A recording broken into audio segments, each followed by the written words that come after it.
Our secret taste recipe is to cook with lemon care. Kutties healthy Samayal. Hello friends, welcome to Kutties healthy Samayal. Be positive, be healthy. நாம் இன்னைக்கு கொங்கு நாட்டு சேனை உருண்டை குழம்பு எப்படி செய்யுதுன்னு பார்க்கலாமா? அதுக்கு முன்னாடி நம்ம சேனலை சப்ஸ்கிரைப் பண்ணாதவங்க சப்ஸ்கிரைப் பண்ணிவிட்டு பக்கத்தில் இருக்க பெல் பட்டனை கிளிக் பண்ணிக்கோங்க. ஆல் ஆப்ஷனை கிளிக் பண்ணுங்கள். அப்போ தான் நாங்கள் போடுற எல்லா வீடியோஸோட நோட்டிஃபிகேஷன்ஸ் உங்களுக்கு வரும். இது வரைக்கும் சப்ஸ்கிரைப் பண்ண எல்லாருக்கும் தேங்க்யூ ஸோ மச். நம்ம இன்றைக்கி ரொம்பவும் டேஸ்டியான டிஃப்ரெண்ட்டான கொங்கு நாட்டு சேனை உருண்டை குழம்பு தான் பார்க்க போகிறோம். அதாவது கொங்கு நாடுனா கோவையில் வந்து இது ரொம்ப பாரம்பரியமான ஒரு குழம்பு வகையை சேர்ந்தது. இது ரொம்பவும் டேஸ்டியாக இருக்கும். இதை நான் ஒரு ஆர்டிக்கலில் படித்தேன். ஸோ அதிலேருந்து நான் வீட்டில் செய்வேன். ரொம்பவும் டேஸ்டியாக இருக்கும், டிஃப்ரெண்ட்டாக இருக்கும். பிள்ளைங்க எல்லாருமே விரும்பி சாப்பிடுவாங்க. இதுக்கு நம்ம ஒரு 3 ஸ்டெப்ஸ் மட்டும் ஃபாலோ பண்ணால் போதும். இந்த வீடியோவை ஸ்கிப் பண்ணாமல் பாருங்கள். அப்போ தான் நாம் இதை என்னென்ன செய்கிறோம், என்ன ஆட் பண்ணுறன்றது உங்களுக்கு புரியும். இதில் நம்ம ஃபஸ்ட்டு ஸ்டெப் பார்க்க போகிறது ஒரு பேஸ்ட் ரெடி பண்ண போகிறோம். அதுக்காக ஒரு பேன் வச்சு தேவையான அளவு எண்ணெய் ஆட் பண்ணிக்கலாம். அதில் நாம் ஒரு 15 நம்பர் கிட்ட சின்ன வெங்காயம் ஆட் பண்ணிக்கலாம். சின்ன வெங்காயம் இல்லைனாங்க பெரிய வெங்காயம் கூட ஒரு மீடியம் சைஸ் கட் பண்ணி ஆட் பண்ணிக்கலாம். பட் சின்ன வெங்காயம் ரொம்ப டேஸ்ட் கொடுக்கும்.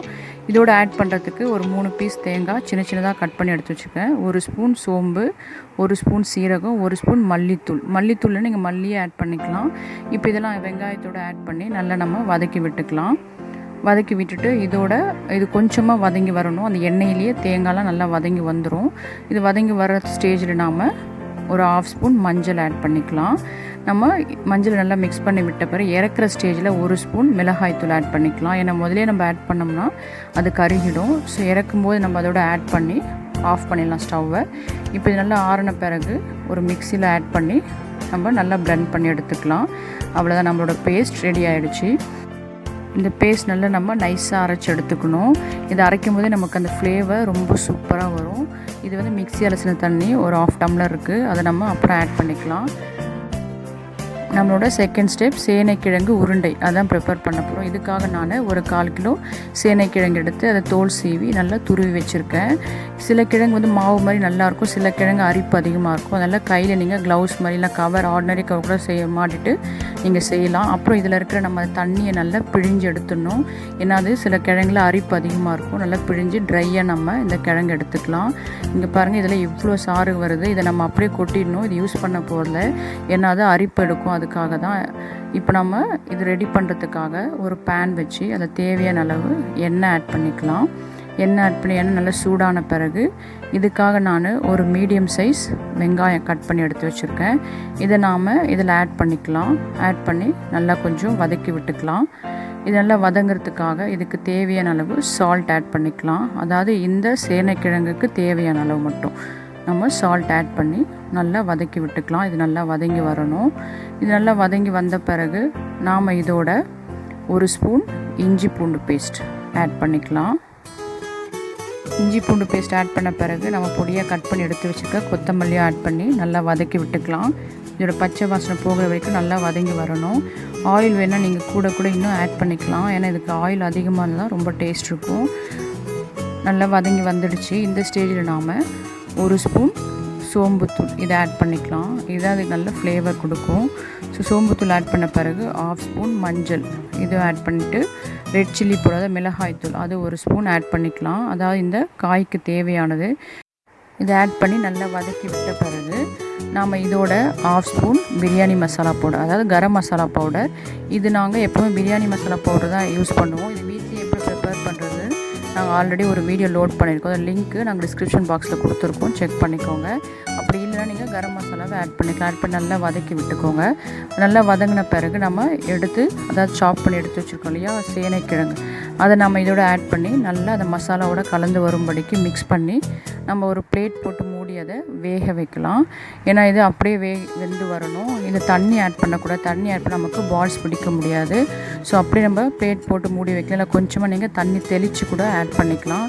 அப்படி இல்லை உங்களுக்கு இந்த மாதிரி செய்ய முடியலன்னா நீங்கள் 50% சேனைக்கிழங்கு வேக வச்சு எடுத்து அதை நீங்கள் நல்லா ஸ்மாஷ் பண்ணி எடுத்துக்கலாம். பட் தண்ணி இருக்கக்கூடாது. தண்ணி இருந்தால் நமக்கு பால்ஸ் பிடிக்க முடியாது, எண்ணெயும் ரொம்ப இழுத்துரும். அதுக்காக தான் நம்ம இப்படி துருவி ஆட் பண்ணுறோம். இது சீக்கிரமாக வெந்து வந்துடும். கொஞ்சமாக தண்ணி தெளித்து வேணால் நீங்கள் வேக வச்சுக்கோங்க. நல்லா ட்ரையாக வேக வச்சு எடுத்து வச்சுக்கலாம். அவ்வளோதான், இது நல்லா வெந்து வந்துடுச்சு. இப்போ ஸ்டவ் ஆஃப் பண்ணி ஆற வச்சிடலாம். இது ஆறட்டும். அதுக்குள்ளே நம்ம பால்ஸ் பிடிக்கிறதுக்கு தேவையானது ரெடி பண்ணிக்கலாம். 2 ஸ்பூன் கோதுமை மாவு எடுத்திருக்கேன்.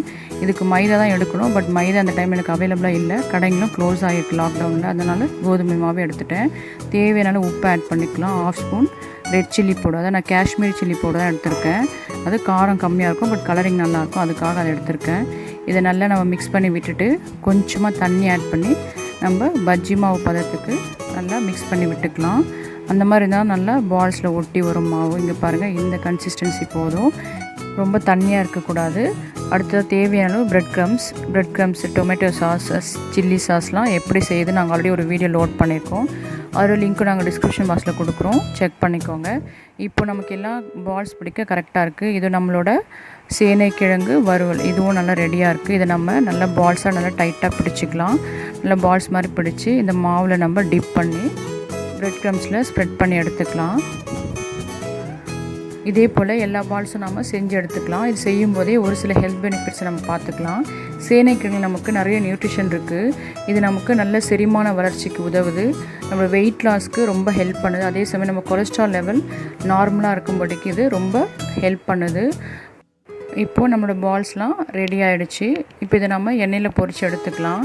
இதுக்காக ஆல்ரெடி நான் ஒரு கடாயில் எண்ணெய் ஊற்றி நல்லா சூடு பண்ணி வச்சுருக்கேன். நல்ல ஒரு மிதமான சூட்டில் இந்த பால்ஸ்லாம் நம்ம பொரித்து எடுத்துக்கலாம். இது நல்லா நமக்கு பார்க்குறதுக்கு இந்த குலாப் ஜாமுன் மாதிரி இருக்கும். இது பொரித்து எடுக்கும்போது இன்னும் ஒரு சில ஹெல்த் பெனிஃபிட்ஸை நம்ம பார்த்துக்கலாம். இதில் கேன்சரை ஃபைட் பண்ணக்கூடிய ப்ராப்பர்ட்டிஸ் அதிகமாக இருக்குது.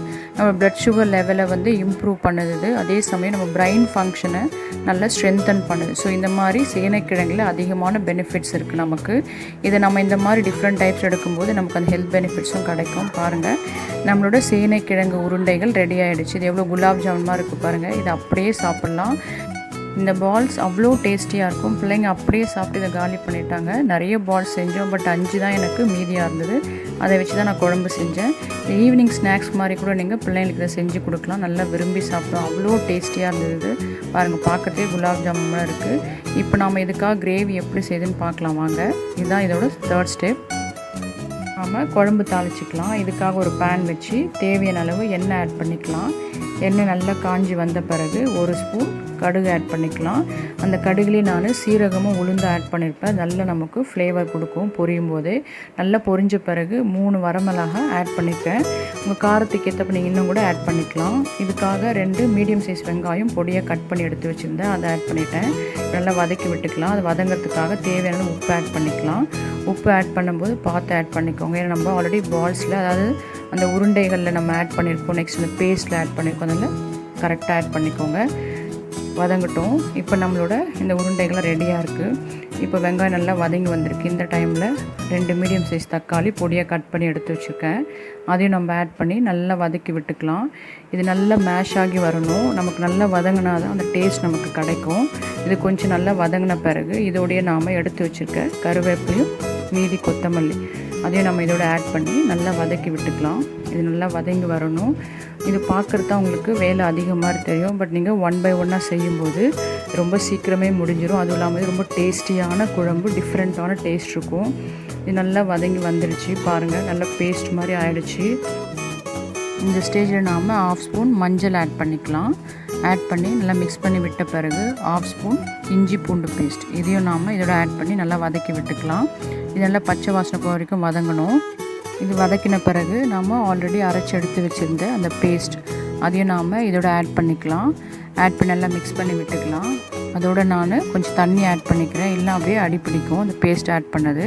அதுக்காக அந்த மிக்ஸி அலசின தண்ணி 1/2 டம்ளர் இருக்குது, அதை நான் ஆட் பண்ணி மிக்ஸ் பண்ணி விட்டுக்கிறேன். இது மிக்ஸ் பண்ண பிறகு நாம் மிளகாய்த்தூள் ஆட் பண்ணிக்கலாம். ஏன்னா அப்போ நமக்கு அந்த குழம்போட அளவு தெரியும். ஸோ இப்போ நாம் 2 ஸ்பூன் மிளகாய்த்தூள் ஆட் பண்ணிக்கலாம். ஆட் பண்ணி நல்லா நம்ம வதக்கி விட்டுக்கலாம்.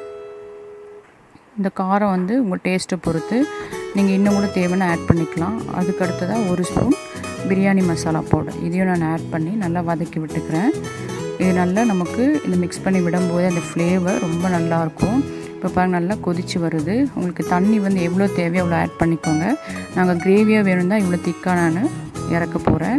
இந்த ஸ்டேஜில் நாம் அரைச்சி எடுத்து வச்சுக்க தேங்காய் பால், அது 1/2 கப் அதை ஆட் பண்ணிக்கிறேன். ஏன்னா எப்போவுமே தேங்காய் பால் ஆட் பண்ண பிறகு நம்ம ரொம்ப கொதிக்க விட மாட்டோம். அதனால் இதெல்லாம் மிக்ஸ் பண்ணி கொஞ்சம் நல்லா ஒரு 2-3 கொதி வரட்டும். நம்ம இதை இறக்கிடலாம். இறக்கும் போது தான் நம்ம சேனை உருண்டைகளை ஆட் பண்ண போகிறோம். அப்போ அது அந்த டேஸ்ட் கொடுக்கும், அந்த கிறிஸ்பினஸும் இருக்கும், ரொம்ப டேஸ்ட்டாக இருக்கும். அப்போ ஆட் பண்ணும்போது பாருங்கள் நல்லா இப்போ கொதித்து வருது. இந்த ஸ்டேஜில் நாம் இந்த பால்ஸை ஆட் பண்ணி ஒரு ஃபியூ செகண்ட்ஸ்லேயே ஸ்டவ் ஆஃப் பண்ணிடலாம். இப்போ நாம் இதை 1 by 1 இந்த பால்ஸ் எல்லாம் நம்ம குழம்புல ஆட் பண்ணிக்கலாம். ஆட் பண்ணி அந்த கிரேவியை நாம் இந்த பால்ஸ் மேலே எடுத்து விட்டு அப்படியே அதை ஊற வச்சிடலாம். இதை நம்ம மத்தியானம் பார்க்கறதுக்குள்ளே சாப்பிடும்போது நல்ல கிரேவி இன்னும் திக்காக வந்துடும். ஏன்னா இந்த சேனை உருண்டைகள் அந்த குழம்பு நல்லா இழுத்துட்ருக்கும். அதனால் நீங்கள் இன்னும் தண்ணியாக வேணும் குழம்பு போடலாம், இன்னும் நீங்கள் கொஞ்சம் தண்ணியாக வச்சுக்கோங்க. ஏன்னா எப்பவுமே இது ஃப்ரை பண்ண பால்ஸ்லாம் வந்து தண்ணியை நல்லா இழுத்துரும். அதனால் பட் நாங்கள் வந்து எப்பவுமே நல்லா கிரேவியாக சாப்பிடுவோம். அதனால தான் நான் இந்த அளவு தண்ணி வச்சுருக்கேன். இதுவே எங்களுக்கு போதுமானதாக இருந்தது. அவ்வளோதான், நம்மளோட குழம்பு ரெடி ஆயிடுச்சு. இப்போ நம்ம சர்வ் பண்ணிக்கலாம். இதை ஒரு பவுலில் ட்ரான்ஸ்ஃபர் பண்ணிக்கலாம். பார்க்கவே எவ்வளோ அட்ராக்டிவாக இருக்குது பாருங்கள். டேஸ்ட்டும் அப்படி தான், ரொம்ப டேஸ்ட்டாக இருக்கும், ரொம்ப டிஃப்ரெண்ட் டேஸ்ட்டில் இருக்கும். இது மட்டன் பால்ஸ் எப்படி நம்ம குழம்புல ஆட் பண்ணா இருக்குமோ அந்த மாதிரி ஃப்ளேவர் இருக்கும். சாப்பிட்றதுக்கும் அவ்வளோ அருமையாக இருக்கும். இந்த மாதிரி நாம் வீட்டில் செஞ்சு கொடுத்தோம்னா பிள்ளைங்க வெளியிலேருந்து கேட்கவே மாட்டாங்க. அவ்வளோ டிஃப்ரெண்ட் டேஸ்ட்டு. இந்த ஹோட்டல் ஸ்டைலில் நமக்கு அந்த ஃப்ளேவர்லாம் இருக்கும். சின்ன பிள்ளைங்கலேருந்து பெரியவங்க வரைக்கும் எல்லாருமே இதை விரும்பி சாப்பிடுவாங்க. அதுவும் இல்லாமல் இதை பார்க்குறது தான் உங்களுக்கு நிறைய ஸ்டெப்ஸ் இருக்காமல் இருக்கும். இது உங்களுக்கு புரியணுன்றதுக்காக நான் 3 ஸ்டெப்ஸாக பிரித்து சொன்னேன். நம்ம வேலை செய்யும்போது ஃபஸ்ட்டு அந்த பேஸ்ட் ரெடி பண்ணும்போதே, அதுக்கு வெங்காயம் தக்காளி வதக்கும் போதே நம்ம சேனை உருண்டைகள் செய்வதற்காக அந்த சேனைக்கிழங்கை வந்து நம்ம துருவி எடுத்துக்கலாம். அந்த மாதிரி 1 by 1 நம்ம அந்த வேலையை செய்யும்போது சீக்கிரமாகவே இது முடிஞ்சிடும்.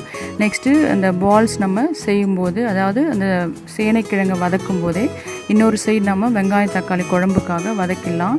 அது நல்லா வதங்கி வந்துடும். ஸோ இந்த மாதிரி நம்ம டைமை பிரித்து சேவ் பண்ணிக்கலாம். அதை சீக்கிரமாகவே செஞ்சு முடிச்சிடலாம். ஆனால் சூப்பரான, ரொம்ப டிஃப்ரெண்ட்டான, டேஸ்டியான கொங்கு நாட்டு சேனை உருண்டை குழம்பு. இது கோவையோட ரொம்ப பாரம்பரியமான குழம்பு. அந்த டேஸ்ட்டும் அப்படி தான் இருக்கும், ரொம்ப நல்லாயிருக்கும். நம்ம எல்லாருமே இதை விரும்பி சாப்பிட்லாம். அதே போல் சேனைக்கிழங்கு நமக்கு இவ்வளோ ஹெல்த் பெனிஃபிட்ஸ் இருக்குது. ஸோ இது வந்து நம்ம சாப்பிடும்போது அது ஹெல்த் பெனிஃபிட்ஸும் நமக்கு கிடைக்கும்.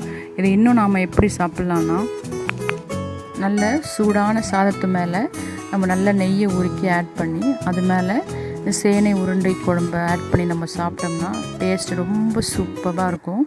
இது ஜஸ்ட் நான் சாப்பிட்றது அது ஆப்ஷனல் தான் நான் சொல்கிறேன். நெய் பிடிக்கலன்னு நீங்கள் விட்டுடலாம். பட் இந்த மாதிரி ஒரு முறை நீங்கள் செஞ்சு சாப்பிட்டு பாருங்கள், ரொம்ப அருமையாக இருக்கும். நீங்கள் கண்டிப்பாக இதை வந்து வாரத்தில் ஒரு முறையாக செஞ்சு சாப்பிடுங்க, அப்படிப்பட்ட நல்ல டேஸ்ட்டு.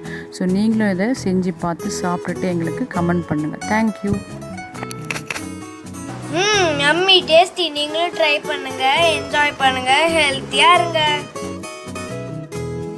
தேங்க்யூ. மற்ற ரெசிபீஸோட லிங்க்ஸ் எல்லாம் டிஸ்கிரிப்ஷன் பாக்ஸில் இருக்குது. உங்களுக்கு இந்த வீடியோ பிடிச்சிருந்ததுன்னா லைக் பண்ணுங்கள், ஷேர் பண்ணுங்கள், கமெண்ட் பண்ணுங்கள், சப்ஸ்கிரைப் பண்ணுங்கள், பக்கத்தில் இருக்க பெல் பட்டனையும் கிளிக் பண்ணுங்கள். பாய்.